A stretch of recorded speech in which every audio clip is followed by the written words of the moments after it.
Bom dia, boa tarde, boa noite. Eu sou Fernanda Gondim, do Espiritismo Fácil, e vamos seguir aqui hoje com o nosso ESG online, né? O nosso estudo sistematizado da doutrina espírita. Hoje vamos ver a aula 3 do programa fundamental. Vamos entrar no módulo 2 do tomo 1, que trata da codificação espírita. O objetivo geral deste módulo que vamos iniciar hoje é possibilitar conhecimentos gerais acerca do surgimento e da codificação da doutrina espírita e a compreensão da missão de Allan Kardec. Então a gente vai ver como a doutrina surgiu, como ela foi codificada e o papel de Allan Kardec nessa codificação.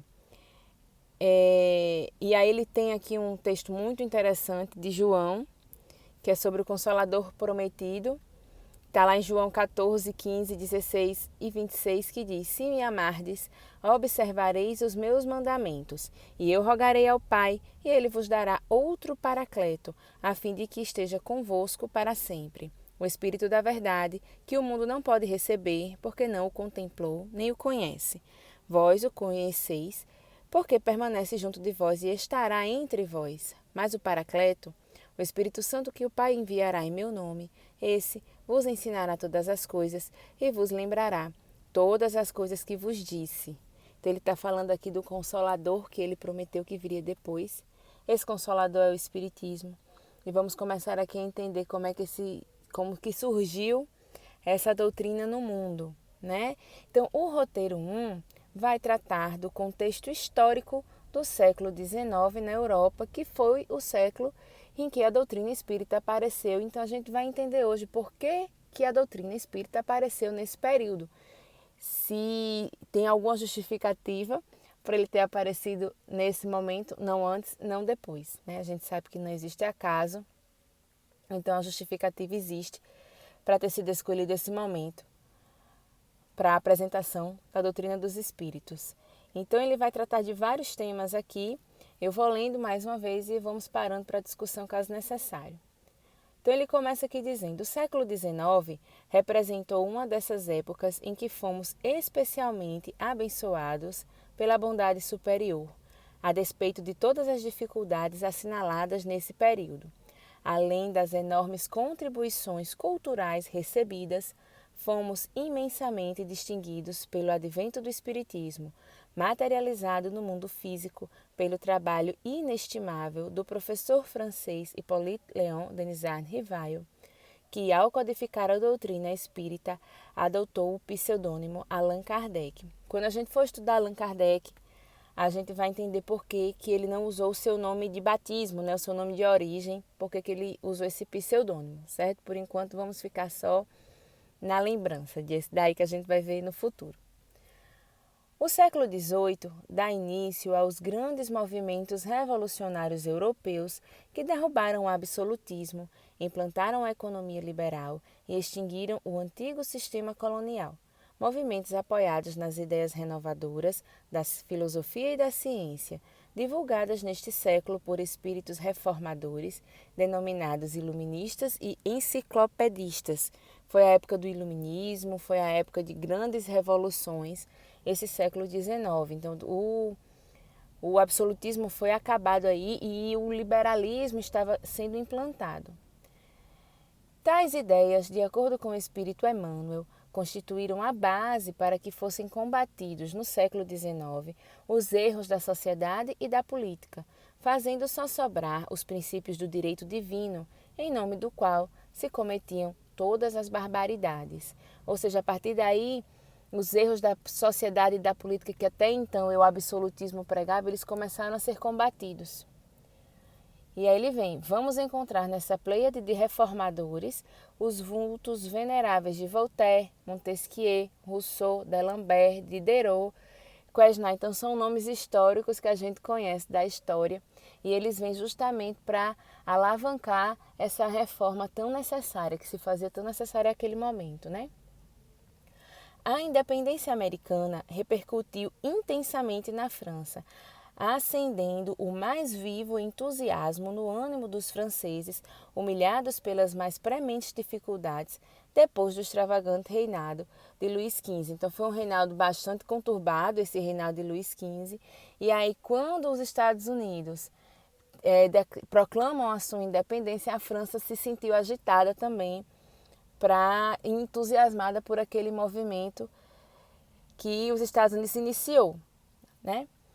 E aí, em consequência, desencadeou-se um poderoso movimento revolucionário em 1789, que é a Revolução Francesa, que a gente já estudou em história, já cansou de estudar, considerada o marco que separa a idade moderna da atual à contemporânea. Os sucessivos progressos culturais em todos os campos do saber humano, desencadeados pela Revolução Francesa, foram tão marcantes que o século XIX entrou para a história como o século da razão, assim como o século XVIII é denominado século das luzes. Então foi como um ressurgimento da razão, essa Revolução Francesa que deu início à reforma, à idade contemporânea, né, a idade que a gente passa. Então foi um progresso cultural gigante. E aí ele vai discutir justamente agora o contexto histórico europeu desse século XIX, que foi o momento em que apareceu o Espiritismo. Então ele vem aqui com a Revolução Francesa e as suas consequências. No apagar das luzes do século XVIII, a França, uma monarquia governada por Luís XVI, é ainda um país agrário com industrialização incipiente. Então, um país basicamente que vivia do que plantava, né? A sociedade francesa está constituída de três grupos sociais básicos: o clero, a nobreza e a burguesia. O clero, cognominado de primeiro estado, representava 2% da população total e era isento de impostos. Havia um grande desnível entre o alto clero, de origem nobre e possuidor de grandes rendimentos originários das rendas eclesiásticas, e o baixo clero, de origem plebeia, reduzido à própria subsistência. Aí você já vê uma diferença grande de riquezas, né? A nobreza, conhecida como segundo estado, então vamos imaginar uma pirâmide, então a nobreza era o segundo estado, estava ali no meio da pirâmide, fazia parte de 2,5% de uma população de 23 milhões de habitantes. Não pagava impostos, assim como o primeiro estado, e tinha acesso aos cargos públicos. Cerca de 95% da população, que incluía desde ricos comerciantes até camponeses, ou seja, todo o resto da população francesa, formava um terceiro estado que englobava a burguesia, que eram os fabricantes, os banqueiros, os comerciantes, os advogados, os médicos, os artesãos, o proletariado industrial e os camponeses. Os burgueses tinham poder econômico, no entanto, igualados ao povo, não tinham direito de participação política nem de ascensão social, porque eles estavam presos ali nesse terceiro estado. Então, apesar de ter dinheiro, eles tinham poder econômico, mas não tinham participação política nem ascensão social por essa divisão que existia naquele momento. E aí, essa situação foi a que desencadeou uma série de conflitos internos, né, naquele momento na França, que culminou com a Revolução Francesa em 14 de julho de 1789, ou seja, a insatisfação geral gerada por aquele momento da história francesa culminou com a Revolução Francesa.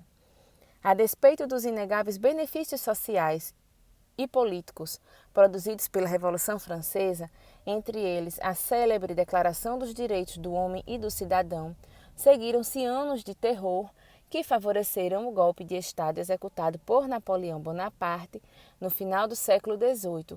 Ou seja, teve muito benefício a Revolução Francesa, mas vieram esses anos de terror após a Revolução. Então foi um ápice da revolta. Depois houve o golpe de Estado que Napoleão deu, porque o que aconteceu após a Revolução Francesa foi escuro, né? Foi muito exacerbado, não era o objetivo aquilo ali, foi as exacerbações dos ânimos, digamos, né?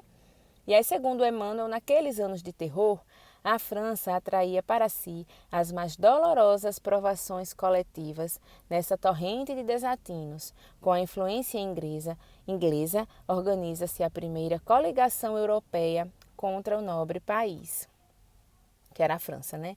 Também no mundo espiritual, reúnem-se os gênios da latinidade sob a bênção de Jesus, implorando a sua proteção e misericórdia para a grande nação transviada. Aquela que fora corajosa e singela filha de Dom Remy, que era Joana d'Arc, volta ao ambiente da antiga pátria à frente de grandes exércitos de espíritos consoladores, confortando as almas aflitas e aclarando novos caminhos. Ou seja, Joana d'Arc veio também com uma missão, né? E ela voltou à antiga Prátera, veio com uma missão que combatendo junto com esses grandes exércitos para aclarar os novos caminhos e tirar dessa época de terror que aconteceu após a Revolução Francesa. Entre o final do século XVIII e o início do século XIX, 1799 e 1815, a política europeia está centrada na figura carismática de Napoleão Bonaparte, um dos grandes chefes militares da história, administrador talentoso, que, entre outras reformas civis, promulga uma nova Constituição, declara leigo o Estado, separando-o assim da religião, promulga o Código Napoleônico, que garante a liberdade individual, a igualdade perante a lei, o direito à propriedade privada, o divórcio e adota o primeiro Código Comercial. No que diz respeito às ações deste imperador francês, lembra-nos Emmanuel que as atividades de Napoleão pouco se aproximaram das ideias generosas que haviam conduzido o povo francês à Revolução. Então, quando a Revolução se iniciou, era genuína aquela generosidade que deu início à Revolução, porém, as atividades de Napoleão se afastaram desse objetivo inicial, né? Sua história está igualmente cheia de traços brilhantes e escuros, oscilantes entre as forças do bem e do mal. Após Napoleão, a França passa por um novo período de transformações históricas. O movimento democrático na França mistura política e literatura. Assim, numerosos escritores se engajam na luta política e social por meio de suas obras e de suas ações. Ou seja, esse movimento democrático deu início a um panelão de mistura política e literatura. Muita gente se engajou na luta naquele momento, então estava ali um momento efervescente na França. E aí vem a questão da Revolução Industrial e as repercussões, que a gente viu que no começo a França ainda não tinha entrado muito. E aí que foi uma revolução que se iniciou na Inglaterra, né, em meados do século XVIII. A Revolução Industrial acarretou profundas transformações na sociedade, modificando a feição das relações humanas dentro e fora dos países. Serviu de alavanca para o progresso tecnológico que presenciamos nos dias atuais, porque tudo começou ali, né? Pela invenção de máquinas e de equipamentos cada vez mais sofisticados. E a gente vê essa sofisticação hoje, né? Propiciou o desenvolvimento das relações internacionais, em especial nas áreas econômicas, comerciais e políticas, transformando o mundo numa aldeia global. E começou, né? Hoje talvez esteja mais globalizado, essa aldeia global esteja maior do que nunca, né? Principalmente agora, nesse momento em que a gente se interliga cada vez mais pela tela do celular, isso é realmente um avanço enorme. Desenvolveu a rede de comunicações de curta e longa distância, principalmente pelo emprego inteligente de energia elétrica e da eletrônica. Ampliou os meios de transporte, em especial o marítimo e o aéreo. Favoreceu as pesquisas médico-sanitárias voltadas para o controle das doenças epidêmicas, resultando no aumento das faixas de sobrevida humana. Antes da Revolução Industrial, a qualidade de vida era menor, a expectativa de vida era menor. E depois da Revolução Industrial isso aumentou bastante. Mas a Revolução Industrial, no entanto, produziu igualmente várias distorções e malefícios, de certa forma esperados, se considerar o relativo atraso moral da humanidade. Assim como a Revolução Francesa foi uma revolução cultural, mas que também teve seus malefícios e seus anos de terror após, a Revolução Industrial, apesar desse boom de tecnologia, também teve muitos malefícios, o que é compatível com o nosso atraso moral, né? Compatível e esperado, né? É oportuno considerar que os ideais da Revolução Francesa e os princípios da Revolução Industrial se espalharam como um rastilho de pólvora por todo o continente europeu. A Europa do século XIX assemelha-se a um caldeirão em constante ebulição, afetando o cotidiano das pessoas em decorrência das contínuas mudanças no campo das ideias, ou seja, estava tudo revolucionando, tudo mudando, estava tendo um avanço tecnológico, estava tendo um avanço das evoluções, das relações sociais, e isso influenciou a Europa como um todo naquele momento, né? até as manifestações artísticas e culturais desse século, né, que ele vai falar aqui. As atividades artísticas e culturais do século XIX revelam uma preferência predominantemente romântica. O romantismo influencia as ideias políticas e sociais abraçadas pela burguesia revolucionária da primeira metade do século, associando as manifestações românticas aos ideais de liberdade, igualdade e fraternidade, que são os ideais da Revolução Francesa, né?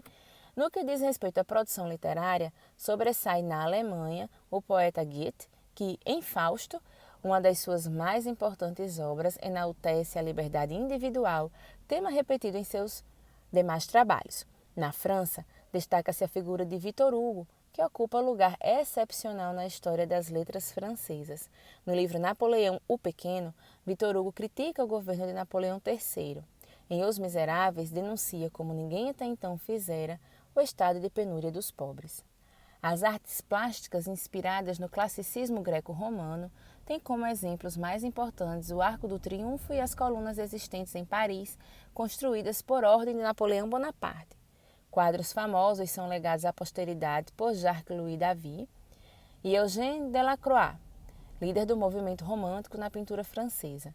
Na segunda metade do século XIX, a pintura europeia passa por uma verdadeira transformação, desencadeada pelo movimento denominado Impressionismo. Os pintores mais importantes desse movimento foram Edouard Manet, Claude Monet, Renoir, Cézanne e Degas. No campo das composições musicais ocorre uma reviravolta. O virtuosismo do século anterior é substituído por interpretações musicais de forte colorido emocional. Um dos compositores que demonstra de forma notável essa relação é Richard Wagner. A composição musical Lohengrin revela a forte influência dos socialistas utópicos e dos revolucionários da época. A Rapsódia Húngara de Linz e as Poloneses de Chopin são verdadeiros panfletos de manifestações nacionalistas. O nacionalismo na produção das óperas de Rossini, Bellini e Verdi transmite um apelo pungente à unificação da Itália. Ou seja, teve manifestação em todos os segmentos possíveis naquele momento na França. Na Europa como um todo estava tendo revoluções e manifestações e mudanças em todos os segmentos. E aqui ele vai falar das manifestações filosóficas, políticas, religiosas, sociais e científicas do século XIX. Para Emmanuel, o campo da filosofia não escapou a essa torrente renovadora. Aliando-se às ciências físicas, não toleraram as ciências da alma ascendente dos dogmas absurdos da Igreja. Então, a partir daí, começou com a evolução da ciência. Alguns dogmas da Igreja foram caindo por terra porque eles não poderiam ser comprovados pela ciência.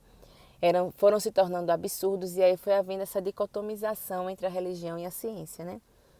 A filosofia recolheu-se então no seu negativismo transcendente, aplicando às suas manifestações os mesmos princípios da ciência racional e materialista. Schopenhauer é uma demonstração eloquente de seu pessimismo e as teorias de Spencer e de Comte esclarecem as nossas assertivas. De acordo com o positivismo de Auguste Comte, a humanidade ultrapassou o estado teológico e o estado metafísico ao penetrar o estado positivo, caracterizado pelo sucesso dos conhecimentos positivos fundados numa certeza racional e científica, ou seja, era a era da ciência. O que não pudesse ser comprovado pela ciência não poderia mais ser aceito, né? Em relação às ideias anarquistas e às ideologias socialistas da sociedade da época, essas concepções ainda repercutem nos dias atuais. A concepção moderna de anarquismo nasce com a Revolução Industrial e a Revolução Francesa, berço de todas essas manifestações, né? Essas duas revoluções. Essas ideias resultaram no surgimento do marxismo, que, de socialismo científico, transforma-se em crítico do regime capitalista, tendo como base o materialismo histórico. Assim, em 1848, o Manifesto do Partido Comunista, de autoria dos alemães Karl Marx e Friedrich Engels, afirma que o comunismo seria a etapa final da organização político-econômica humana. A sociedade viveria em um coletivismo, sem divisão de classes e sem a presença de um Estado coercitivo, ou seja, era o socialismo, né, igualando tudo e todos. Nesse contexto, surge o catolicismo social, movimento criado por Lamennais, que busca um ideal de caridade e de justiça conforme os ensinos do Evangelho. Lamennais, que inclusive tem várias comunicações no Evangelho segundo o Espiritismo desse espírito, rompe com a igreja e se torna abertamente socialista. Lembrem da divisão social como era na época, né? O clero, a nobreza e o terceiro estado, como era até aquele momento. Né? Lacordaire e Montalembert se submetem sem abandonar a ação generosa, caridade e justiça. No campo da ciência, as mudanças foram significativas. A descoberta do planeta Netuno por Le Verrier, os trabalhos de Louis Pasteur sobre microbiologia, dando início à era dos antibióticos, né? O estudo de Pierre e Marie Curie no campo das energias emitidas pelo rádio, e a teoria da origem e evolução das espécies de Charles Darwin. O surgimento da máquina a vapor revoluciona os meios de transporte. O desenvolvimento da indústria e sua concentração progressiva levam ao aumento considerável do proletariado urbano e da acuidade das questões sociais. Todavia, é importante assinalar que uma revolução diferente marcou também esse período. A revolução moral proposta pelo Espiritismo nascente. Então, além de todas as revoluções no âmbito social, econômico, industrial, cultural que estava acontecendo naquele momento, ainda vem a revolução moral que o Espiritismo que estava nascendo naquele momento traz, né? O século XIX desenrolava uma torrente de claridade na face do mundo, encaminhando todos os países para as reformas úteis e preciosas. Era preciso que aquilo acontecesse naquele momento. As lições sagradas do Espiritismo iam ser ouvidas pela humanidade sofredora. Jesus, na sua magnanimidade, repartiria o pão sagrado da esperança e da crença com todos os corações. Allan Kardec, todavia, na sua missão de esclarecimento e consolação, fazia-se acompanhar de uma pleiade de companheiros e colaboradores, cuja ação regeneradora não se manifestaria tão somente nos problemas de ordem doutrinária, mas em todos os departamentos da atividade intelectual do século XIX. Por quê? Por que o Espiritismo veio nesse momento, nesse caldeirão efervescente e borbulhante de tantas novidades? Porque se ele tivesse vindo antes, a ciência ainda não ia conseguir comprovar muitos dos fenômenos, não se poderia nem falar sobre muitas das coisas que se conseguiu falar após o momento do surgimento do Espiritismo. Então ele realmente veio quando tinha que vir. Se ele tivesse vindo antes, ele provavelmente teria sido letra morta. Então precisaria haver essa evolução no campo intelectual, no campo social, no campo industrial e principalmente no campo científico, para que o Espiritismo viesse com uma base sólida, para assim ser o Consolador prometido por Jesus e acabar com essa dicotomia religião-ciência. Kardec já nos diz que quando a ciência contradizer algo que nós dissemos, que sigamos a ciência. Então o Espiritismo veio nesse bule efervescente no momento que tinha que vir, porque ele precisava de uma base que nós não tínhamos ainda antes da Revolução Francesa, antes da Revolução Industrial, antes de todas essas mudanças, antes do século XIX. Então, por isso que é muito importante a gente entender o contexto histórico que o Espiritismo veio, porque ele veio no momento que ele tinha que vir, no momento que ele seria entendido, aceito, compreendido e difundido, para poder ser esse consolador que nos acalenta o coração. Então, era isso. Esse aqui é um breve resumo da história, desse momento, da história europeia principalmente, né, mas da história mundial, que se encerra aí com a revolução moral que o Espiritismo nos dá. Para quem tiver interesse de se aprofundar nisso aqui, os livros de história são riquíssimos, né, sobre esse período da sociedade. E no livro A Caminho da Luz, de Emmanuel, ele discorre sobre esse período. Muitos desses trechos aqui dessa apostila são tiradas desse livro, porque na verdade o livro A Caminho da Luz ele fala desde a formação do planeta Terra até os dias contemporâneos mais atuais, quando o livro foi escrito. Então ele é um livro riquíssimo de beleza, de detalhes e de riqueza sobre o assunto. Tá joia? Quem tiver dúvida, quem tiver algum comentário, coloque aí embaixo. Estou disponível para discutir, né, para a gente poder aí acertar as pontas. Divulguem o conteúdo, se tiver condições, assinem o canal. Estamos aqui juntos aí nessa busca da nossa melhora e do entendimento dessa doutrina tão consoladora. Tá joia? Muito obrigada pela atenção, até a próxima.